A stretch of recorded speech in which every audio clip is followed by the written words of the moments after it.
Welcome to June 2021. Today we're going to explore the top 5 metagame impacting decks for June 2021. And luckily enough for us, Lightning Overdrive actually does something for the metagame. So let's dig on into this, shall we?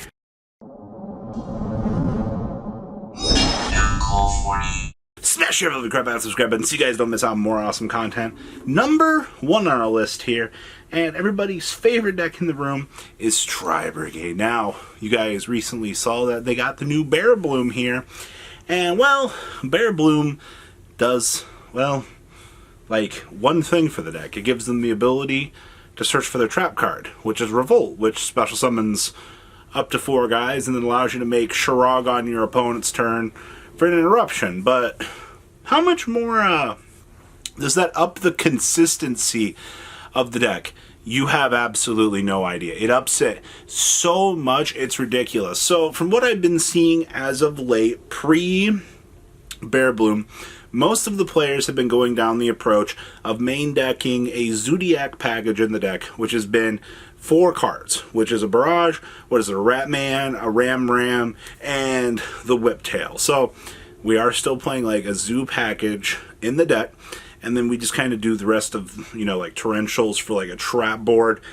Basically, it's what a modern control deck that looks like it could grind out something would do. It's kind of feels fair, actually, and that's really saying something. So Brigade in this current iteration has gone away from the we're going to help out all of the archetypes to we're now this full frontal push deck against a lot of the metagame that kind of packs in a very well-rounded toolbox all across the board for, well, all sorts of engines, actually.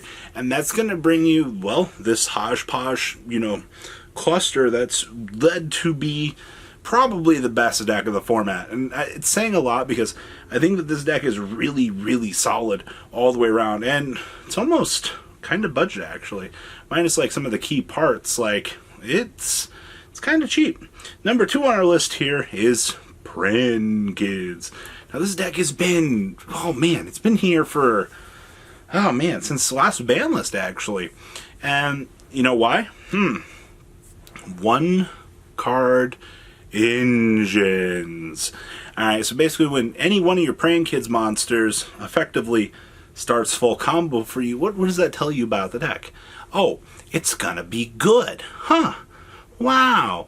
Who would have guessed? I know a lot of players out here are having a very hard time, you know, dealing with, well, obviously the big Raigeki guy interacting through the opponent's turn and then, you know, having the meow meow mew so it doesn't have to, like, tribute itself. It's hard, I know. A lot of players do have a hard time adjusting and dealing with that. And once again, 1 card engines. When you have just the ability to snap your fingers, start your full combo because of 1 card. Praying Kids formerly, up until, you know, a ban list or 2 when the release of Meow Meow was all 2 to 3 card combos. Now, obviously, they did have instant fusion at a higher number at one point in their life where they were doing better, but now that Meow Meow is here, it fixed the deck's problem, alright? And I think we're going to continue to see this deck be a tier 1 threat for a very long time. A few people have been asking me, you know, like, should they hit the deck? And I'm like, I mean, I don't think so. Like, it's obviously, like, if you take out some of the other contenders, like, if you really consider Praying Kids to be that much of a threat, then I feel like we're in a good place, actually. So, Praying Kids is like that rogue top contender here for the metagame. So, all things considered, yeah, boy. Yay. Praying Kids. 1 card engines.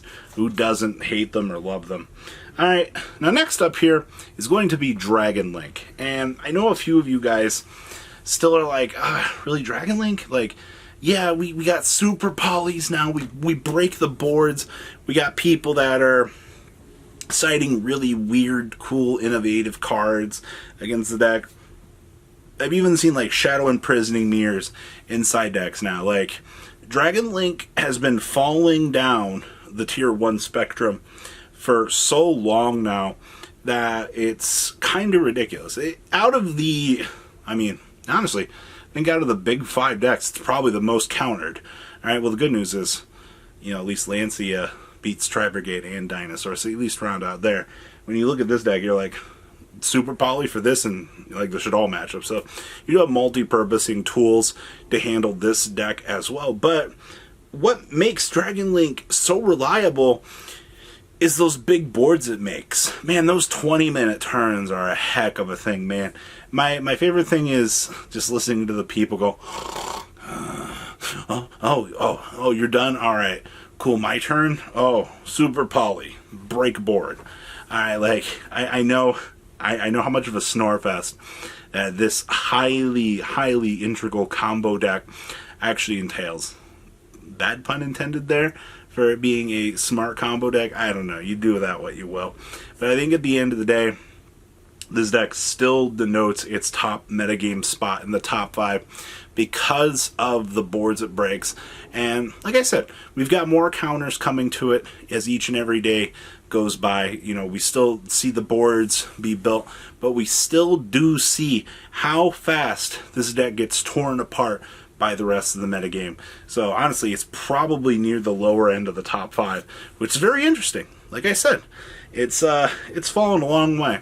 Next up on our list here is Invoked. And in that same category, we have to lump in, Dogmatica, Shadal, Invoked, all the giant cluster of engines here. So once again, Alistair, the one card engine. All right, normal summon, search for your polymerization. All right, check. Still have basic negates. The thing that makes this deck so dang good, all right, I'll give you a hint. It's called super polymerization. When some of the best decks in the room are the light and dark attribute, you kind of see where this goes. But now that Tri-Brigade is sitting higher up here in terms of like the innovation pool, you know what you're going to start to see? You're going to start to see decks that really can't handle, well, I mean, what is it? Sometimes you'll see an earth monster come out. Sometimes you'll see a wind monster. Yes, they can go to rage and, to kind of, I guess, round out some of the bad parts of that matchup. But the other parts of the attributes for, the other things, like the earth fusion is just a 3K body for invocation. You can play that's fine, but like, it doesn't do anything to progress the game state you really want to build. So at the end of the day here, yes, Invoked is still good because it rounds out everything else in the metagame as a contender, because it has the best outs for light and dark attribute. But now that you've seen Tri-Brigade kind of come in and take that top slot here, you kind of just see that, well, we have a worse time because we can't answer those odd attributes. So yeah, it's really weird. It was almost a matter of time until something with like a different set of attributes came in and actually went, change. Alright? And then the last top deck here for the top 5 is going to be Dino-Rars. And you guys already know. Alright? Scrap Raptor, Gober. Alright? Ah, man. Isn't it great being able to Scrap Raptor, Scrap Wyvern, bring out the Refrigerator, bring out Scrap man. There's a reason why Scrap Chimera is a good chunk of money. Alright, so is that really just that much of an improvement to the deck? Well, doesn't the Scrap Raptor engine also help out, Orcust? Yes, it does.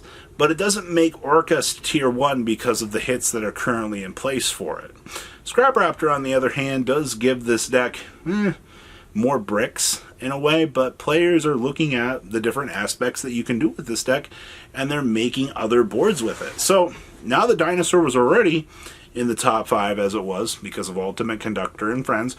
Now you get to see an entire new section of cards being added to the pool for Dinosaurs that open up some more plays, which means we've effectively opened up the door for some more changes to the metagame through Dinosaur. And I think, once again, when you have more options available to you for different boards and different builds and different scenarios that you can do with a deck like this, and that means more options, more diversity across all the builds. Even if it's just 5 to 6 cards in the deck, maybe 1 to 2 in the extra deck, that's change, ladies and gentlemen. Like, what do you want? So, that's the top 5 decks for June 21. What do you think about these lists. Please leave a comment down below, tell me what you guys think. Smash your grab out, subscribe button so you guys don't miss out on more awesome content.